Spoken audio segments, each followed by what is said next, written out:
You're listening to E-Commerce Fastlane, episode 16. Welcome to E-Commerce Fastlane, the podcast show to help you build, launch, grow, and scale a wildly successful e-commerce company. Listen to real conversations with proven practical strategies and success stories. Learn how to generate more traffic, more sales, more profit, and customer lifetime value for your Shopify store. And now, your host and e-commerce entrepreneur, Steve Hutt. Hey there, it's Steve Hutt, and welcome back to the E-Commerce Fastlane podcast. If this is your first time listening, this is an e-commerce show where we have honest and transparent conversations about building and thriving online with your store powered by Shopify or Shopify Plus. Now, new episodes are available each week in iTunes and Stitcher and SoundCloud and Google Play and Spotify and you name it, we're out there. Or you can sign up online at ecommercefastlane.com and you can be notified when new shows are being released. Now, on today's episode, I'm chatting with Nathan Resnick, who's the CEO of a platform called Sourcify. And he's going to talk about the incredible opportunity for Shopify brands really to source factories overseas to help manufacture some of your prototypes or your private label products, and some of the pitfalls that can happen and have happened along the way with many people kind of in that vetting process, and then the eventual birth of this Sourcify platform. It's very educational. It's an awesome episode. So I hope you get some great takeaways. Hi, Nathan, and welcome to the show. Hey, Steve, what's up? Thanks so much for having me. Super excited to be here. Thanks for coming on the show. I really appreciate it. Where are we recording from today? I'm in San Diego, got back from our Guangzhou, China office Monday, and, super excited to be back on the West Coast. It's always fun going back and forth, and, I'm fortunate enough to be able to be in China, almost once a month nowadays. So I think we better start off right at the beginning then and talk about kind of your entrepreneurial journey so far, kind of leading up to the launch of this kind of Sourcify platform.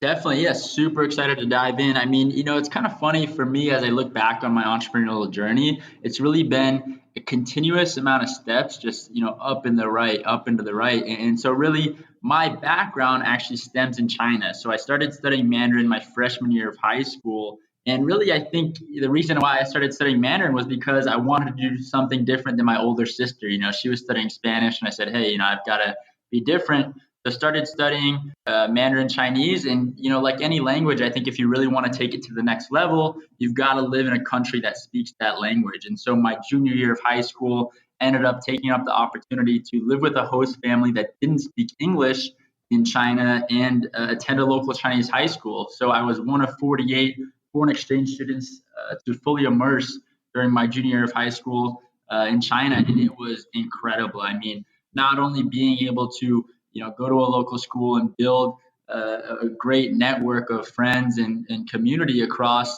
China, but really, for me, what even excited me at that early stage was how these products were produced. I became excited by Chinese economy and, really the power of the factories over there. I remember in high school, we used to go to these markets in Beijing. People that have been there have probably heard of the Silk Market or Pearl Market.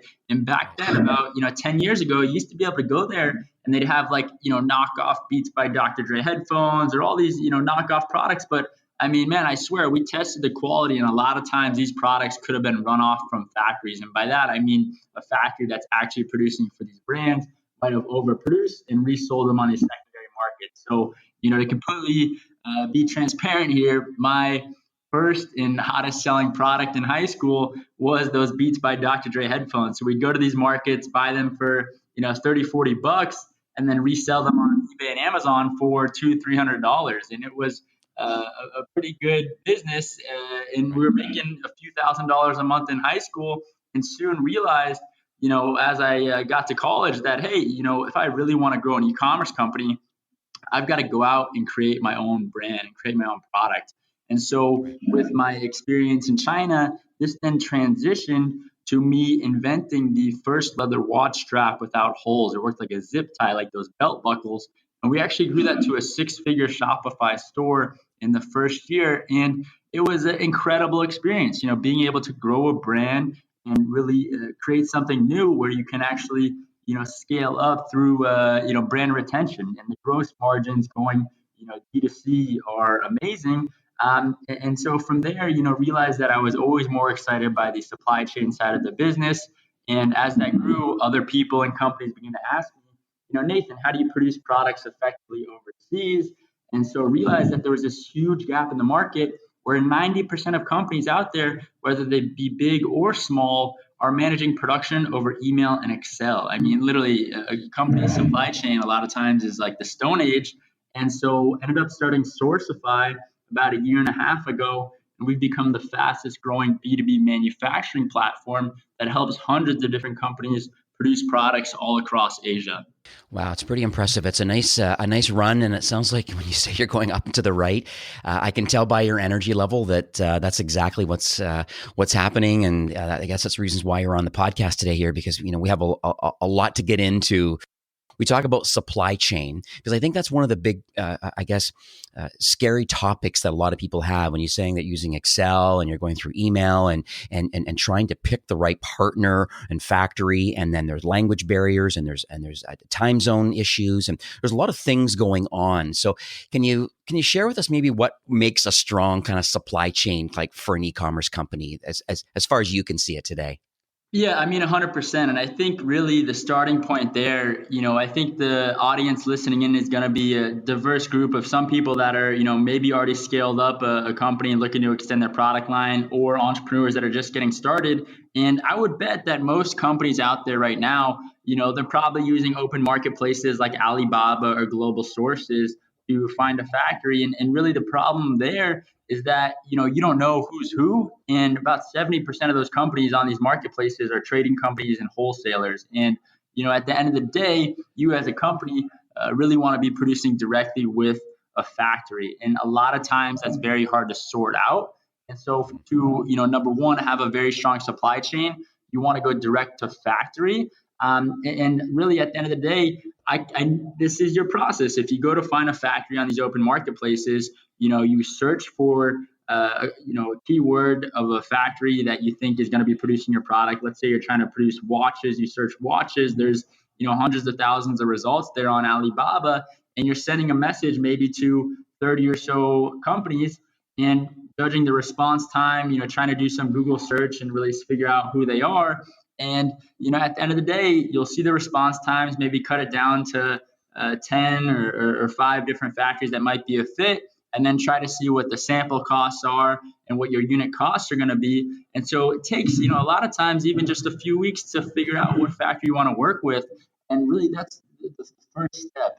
And I think what a lot of companies don't understand when they're just starting out, or even as they're scaling up, is how to really determine a factory right off the bat. Because I'll tell you, I mean, even earlier this week, I was at Sourcing Direct at ASD Market Week in Las Vegas.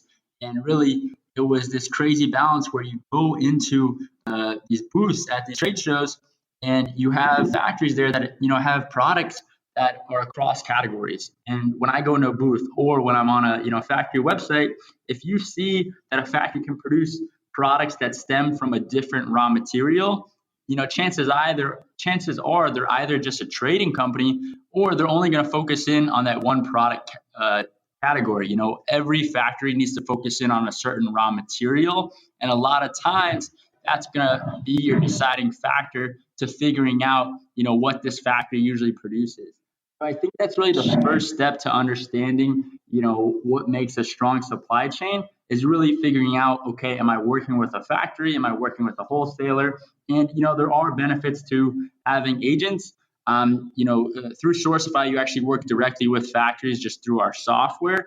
So it's completely transparent and visible what's going on. And we pre-vet, all the factories we work with. I see. Now, you did mention that, obviously there's a few flaws and stuff, I think, with the whole supply chain, as it kind of sits outside of your platform. And one thing you mentioned was just this communication through email and Excel, and, and that's kind of so antiquated now. And so can you, are there any other flaws that you kind of see in the current supply chain kind of as a whole? Yeah, I mean, 100%. So here's the thing, like, let's say you've scaled up. Let's say you've scaled up and you're doing, six figures a year through Shopify, which is amazing. I mean, that's a huge accomplishment. Out of the 600,000 or so Shopify stores, very few have even gotten to that, six-figure number. And so, Right. as you really realize that accomplishment, you now want to optimize your supply chain. You want to say, okay, how can I increase my margin on the back end? Because what we see, especially here at Sourcify, a lot of companies spend more time actually focusing on the digital marketing end. They say, hey, how can I lower my, CPA, my cost per acquisition? Where if you can actually lower your unit costs and increase your margin, you're going to be able to spend more to acquire a customer. At the end of the day, in the e-commerce world, I'll tell you what, Steve, the company that can spend the most to acquire a customer and be profitable is going to be the one that wins. And so for you, it's not just about optimizing your ad spend, it's also about optimizing your unit costs and logistics and really your whole supply chain. And so as you scale, the best way to do this is really diving in to the components that actually make up your product. And I'll use this example of watches because so many little pieces that go into a watch. And by that, I mean, I'm talking about the watch hands, the watch case, the watch strap, the watch movement. All of these little pieces make up your watch. And so from a supply chain perspective, the companies or the factories that you're typically working with are assembly factories. And this is true of, all sorts of apparel. It's true of a lot of, even injection molds where they have raw material costs. And so for you, let's kind of go back to this watch example here. You're working with that watch assembly factory. And as you grow to a point where you're spending six figures a year on production, you're going to want to analyze each component cost. How much does it actually cost to produce these watch hands? How much does it cost to produce this watch strap? And you can try to dive deeper into your supply chain. And by that, I mean, you actually figure out the sources for these little pieces that make up your whole product. And it's a very, tight balance to really figure out those costs. But at the end of the day, that's how you're going to really push your margins higher, is by understanding, okay, what are the actual costs breaking down from raw material to these pieces to even labor costs that go into making up this unit cost.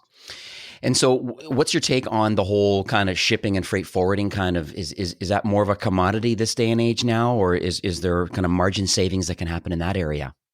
I'm really glad you brought this up because this just happened last quarter where, I think there are some great freight forwarding companies out there right now. Comes to mind that we partner with are, Flexport and Freightos. I think they're both doing a great job by bringing modern software to the freight. And that's more specific around freight forwarding. What I really want to touch on where I see room for improvement margin wise is in the 3PL world, the third party logistics world. And I'll give an example here. We were working with the enterprise company here at Sourcify that was, shipping dozens of containers every month, and they had, two very high volume SKUs. And they said, look, we want to really analyze our 3PL costs on these two high volume SKUs. I mean, they're literally, selling about 1,000 units each of these SKUs every day.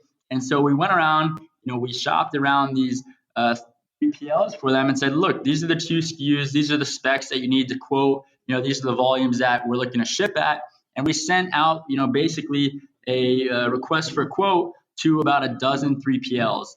And you know what? In a week, we got back a dozen different prices and in a dozen different formats. It took us, our team, a few hours just to analyze the costs behind what it would take to ship out these products from a 3PL. And so I think, especially when it comes to the, kind of end consumer logistics space, there's a lot of room for improvement because, why does it cost one 3PL this price and another 3PL another price to ship the same product, to the same destination? At the end of the day, I think, like you're saying, shipping, at least when it comes to domestic shipping, is a bit of a commodity now. And so at the end of the day, I think there's a lot of room for innovation in the 3PL world. But when it comes to freight forwarding, that can be tricky. And there are, a bunch of local Chinese partners that you can work with to really cut your costs on freight forwarding. But if you want full transparency and really a smooth experience, there's, companies out there like Flexport and Freightos that really do a great job of bringing modern software to freight. Cool. I'll make sure I put those links in the show notes too for those freight forwarders, for those that are interested.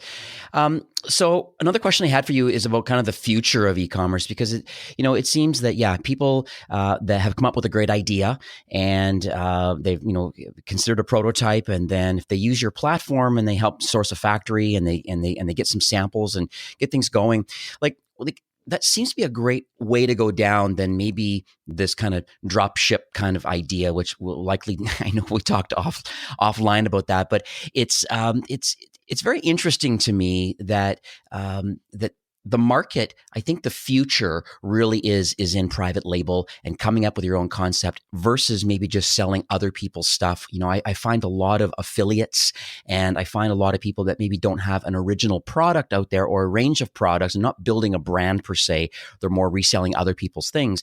If the people that are listening today, if they're like, no, you know what, I'm going to break that out of that mold and I'm going to come up with a concept of my own, or I'm going to find something somewhere, or I'm going to make an enhanced version of that. Am I going down the right journey here about where the future of kind of commerce is headed?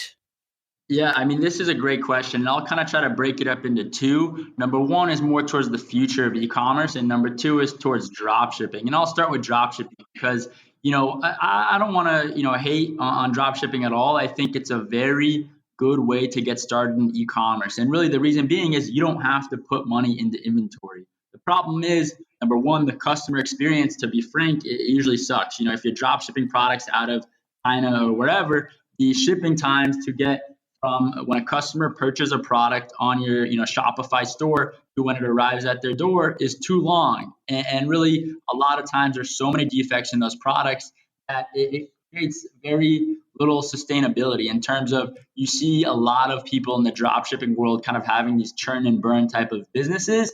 And at the end of the day, that's not sustainable. I mean, I'll tell you, every 10 plus million e-commerce company that I know is private labeling or creating their own products, and they're really investing in their brand. And that really increases the lifetime value of your customers, because a lot of these drop shipping stores, it's one and done. And by that, I mean, you sell one product to a customer and you aren't going to see them again. And so really the more sustainable approach is to go out and create your own private label brand and really invest in that brand engagement. And so from a dropshipping perspective, I think it is a great way to get started in e-commerce. There's a great Shopify plugin, Oberlo, that makes it very easy to get started. But at the end of the day, once you've scaled to a certain point, you want to invest in your own brand, and that's really the focus of Sourcify. And so what I say is, if you're just starting out, go on, get a drop shipping store set up through Oberlo right now, scale up to a certain point, and then you can start private labeling your products through Sourcify and handle freight through Flexport or Freightos and continue to grow through Shopify. And hopefully you become then a Shopify Plus user and really start scaling up. But when you're just starting out, that's really the beauty of dropshipping, is you don't have to put money into inventory. And then when it comes to the future of e-commerce, something that always comes to mind that I think is really fascinating right now is you see larger brands now that are trying to translate this online e-commerce dynamic and bring it offline. You see Gymshark having pop-up stores around the world, and then you see even Away Suitcases, I think, just opened up a flagship store in San Francisco. And so it's very interesting to me to see how the future of e-commerce is kind of being translated from online to offline. And maybe that's because these brands want to have other verticals or more in-person engagement. But I think it's kind of neat to just see this transition. And I'm not saying that you as a company should start focusing offline, but I'm saying if you get to the point where you're doing over $100 million in revenue, you might want to start approaching other verticals. But for most e-commerce entrepreneurs, I think it's a dynamic where they have to be creative. And really one of the best use cases I've seen is with original grain watches. I mean, these are some of my favorite watches. Actually, I used to live with the founders in China, and what they've done now is created partnerships, licensing partnerships with MLB teams like the Red Sox and New York Yankees. And they create these very unique watches out of, old stadium benches or chairs. I mean, it's pretty incredible. And they're able to charge such a premium for these watches because not only are they high quality, but also because they have that brand partnership in place with these sports teams. And so I think from the future of e-commerce type of perspective, I think it's going to be a matter of continuing to make strong partnerships in other verticals because once you get to a certain point where your brand is known for a certain product, like Pure Vita bracelets, they started with bracelets and now they sell all sorts of products. You're going to have to roll out other SKUs. And, from an operation perspective, that's going to be a challenge. So you either have to, continue to innovate with that main SKU that you have or roll out SKUs and really try to figure out what your audience also likes. So, that's what it comes to mind when I think about the future of e-commerce.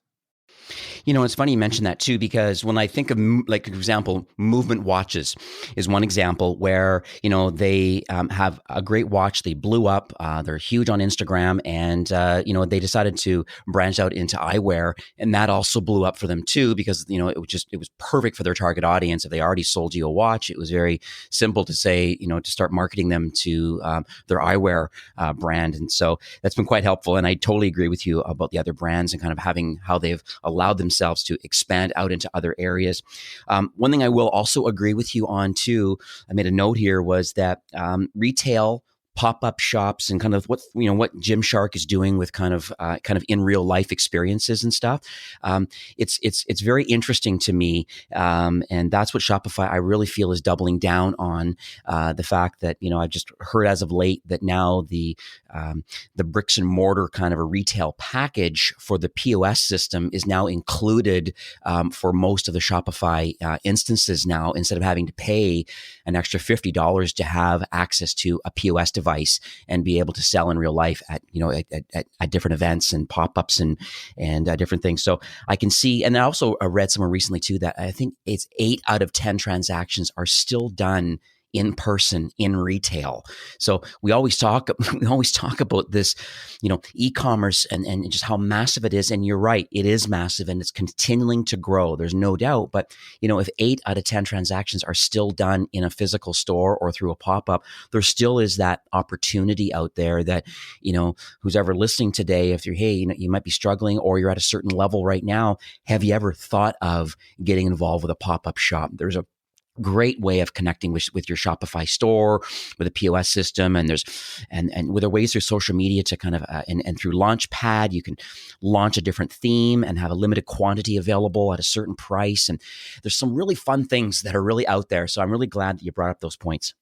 Yeah, and you can do pop-ups in a fun way. I remember here in San Diego the other month, Original Grain, they have this really cool trailer that they created. It's got all these wooden pieces and parts in it to reflect their brand, and they co-sponsored like a brewery festival here in San Diego, and it was a really cool type of way to integrate their brand with a festival. It was really neat. The engagement there I saw was really strong for them, and I think at the end of the day, it's always cool to chat about your brand in person with potential customers because you get to get product feedback right there and then and get some sales in the door, or if not, hopefully you can track that offline, either through like a coupon code or just see if there's a spike after the event.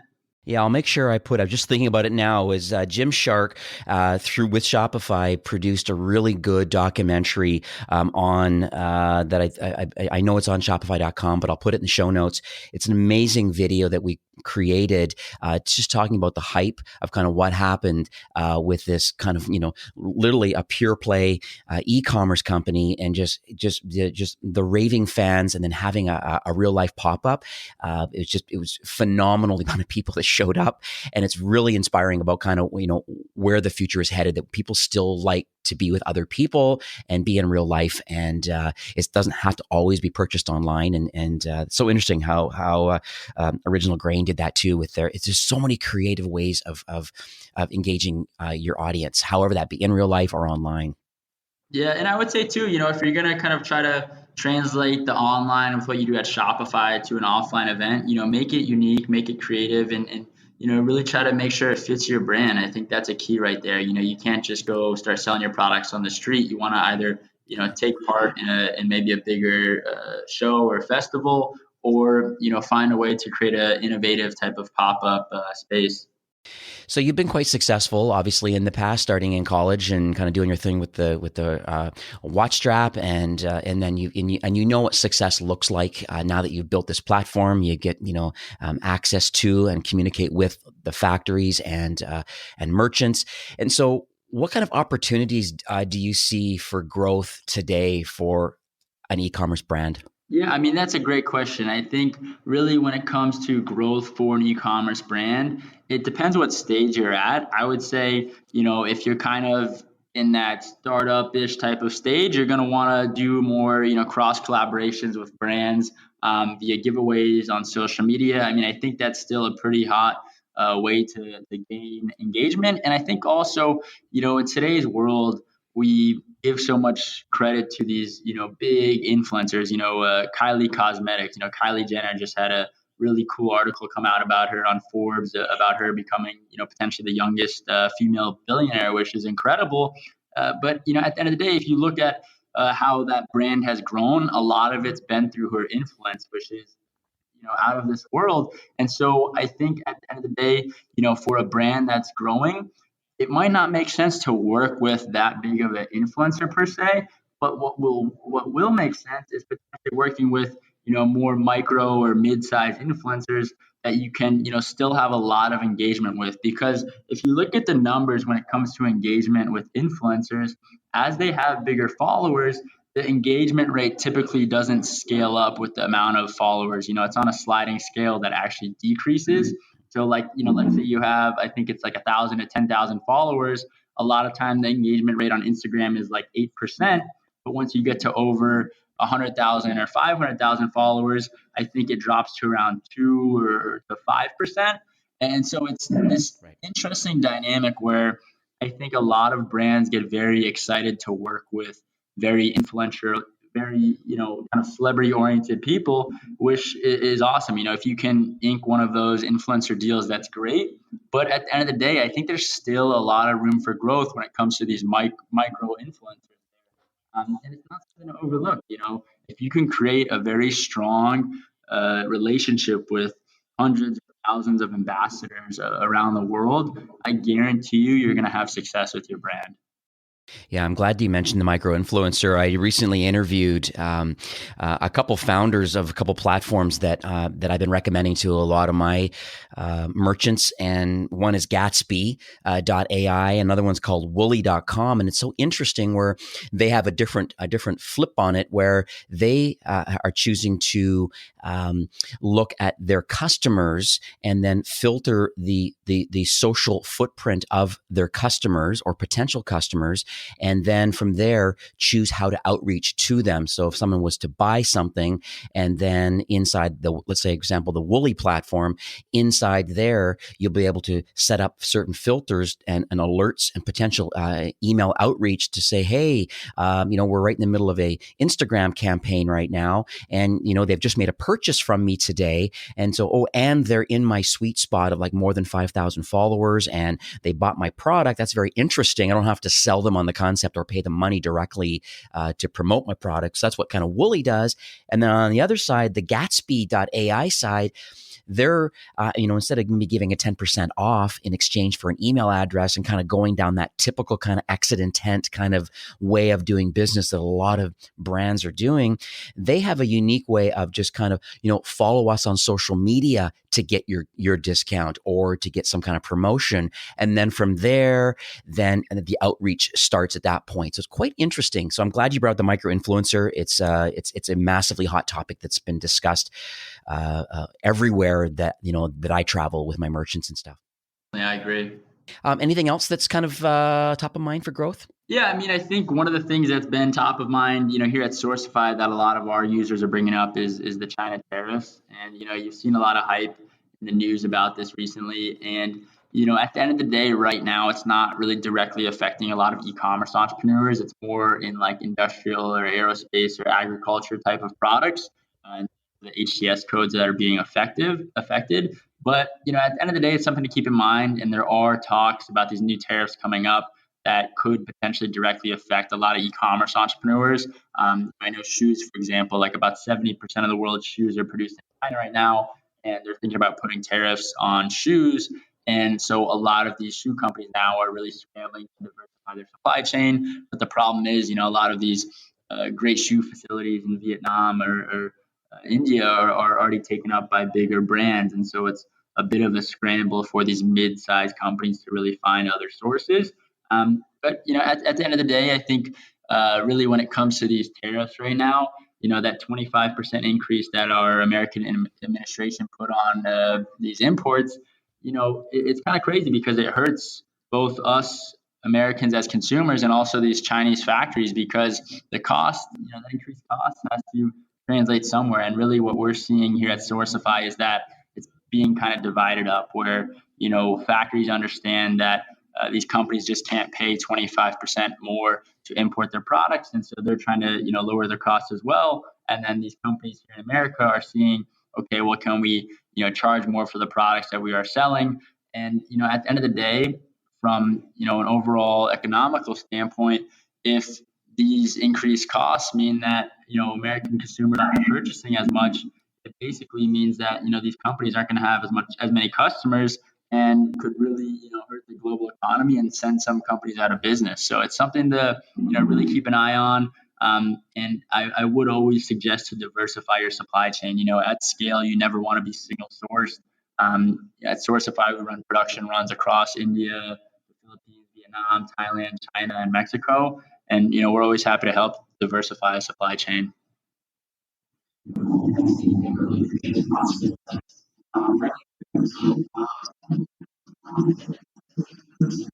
Yeah, I think at the end of the day, e-commerce, besides branding and really creating your own product, comes down to the numbers. And every, brand and company wants to be profitable. So if you can have, your gross margin, which is basically your sale price minus unit cost, be higher than your cost of acquisition, you're going to be profitable. And as you scale up, that's going to be challenging to do across channels. You might not just be spending on Facebook or Instagram, you'll be spending on native ad platforms or across Google AdWords. And so you're going to really have to analyze, what's the lifetime value of my customers, what's the repeat purchase rate, and analyze how that translates to an actual CPA to scale up your business. Because at the end of the day, I'll go back to the point I made earlier, where I think the company that can spend the most profitably to acquire customers is going to be the one that wins. Beautiful. Thanks, Nathan. I really appreciate some awesome insights. We are nearing the end of the show. Do you have any kind of closing comments that you'd like to leave with our listeners? Yeah, I think at the end of the day, e-commerce, besides branding and really creating your own product, comes down to the numbers. And every, brand and company wants to be profitable. So if you can have, your gross margin, which is basically your sale price minus unit cost, be higher than your cost of acquisition, you're going to be profitable. And as you scale up, that's going to be challenging to do across channels. You might not just be spending on Facebook or Instagram, you'll be spending on native ad platforms or across Google AdWords. And so you're going to really have to analyze, what's the lifetime value of my customers, what's the repeat purchase rate, and analyze how that translates to an actual CPA to scale up your business. Because at the end of the day, I'll go back to the point I made earlier, where I think the company that can spend the most profitably to acquire customers is going to be the one that wins. That's awesome. So how can people learn more about the Sourcify platform? Where can they go? Yeah, totally. They can just go to trysourcify.com and feel free to reach out to me personally. I'm pretty active on LinkedIn, just Nathan Resnick, or Facebook, just Nathan Resnick as well. And, really appreciate everyone tuning in. And, thanks again, Steve, for having me on. My pleasure. I'll make sure I update the show notes. I've scrambled down a bunch of notes myself, so I'll make sure I transcribe a lot of these over into the show notes. And thanks again. I really do appreciate, and you've got some great insights, and I hope everyone has some good takeaways. So have yourself a great day. I hope you enjoyed my conversation today with Nathan Resnick from Sourcify. It's amazing how entrepreneurs think. Here he is learning Chinese and kind of getting involved with the culture, and he sees an opportunity, to build a platform to kind of pair up merchants with factories, kind of in an effort to kind of scale and improve gross margins for Shopify store owners. It really is quite impressive. And I challenge you that, if you have a desire to sell a private label brand or an improvement to an existing product, really check out Try Sourcify. It's TRY, so trysourcify.com, as part of your kind of go-to-market initiatives. Well, thanks for being a supporter of this show and taking time out of your day and listening. I truly appreciate you and your entrepreneurial journey with commerce powered by Shopify. Until then, enjoy the rest of your week and take care.